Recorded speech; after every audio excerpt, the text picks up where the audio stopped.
Hair transplantation తర్వాత మన results అనేది ఏ టైంకి ఎక్స్పెక్ట్ చేయొచ్చు అనేది ఈ వీడియోలో చూద్దాం.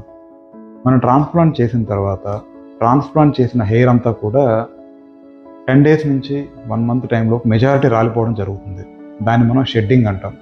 ఆ టైంలో రూట్ రాలిపోదు, పైన హెయిర్ పార్ట్ మాత్రమే రాలిపోతుంది. ఇది మనకు 1 to 3 months వరకు మనకు ఆ ఫేజ్ అనేది ఉంటుంది. ఆ టైంలో మనకు ఎలాంటి హెయిర్ కూడా రీగ్రోత్ అనేది పెద్దగా కనిపించదు. 3 to 6 months మధ్యలో రీగ్రోత్ ఫేజ్ అనేది ఉంటుంది. 6 months వరకు ఏంటంటే మనకు మైల్డ్ హెయిర్ రీగ్రోత్ కనపడుతుంది. 4 months వరకు 20%, 4 to 6 months వరకు ఒక 60 to 70% వరకు మనకు రీగ్రోత్ మనం ఎక్స్పెక్ట్ చేయొచ్చు. 6 months నుంచి 9 months మధ్యలో ఆ హెయిర్ థిక్ అవ్వడం, ఫుల్ రీగ్రోత్ అనేది మనం అబ్జర్వ్ చేయొచ్చు.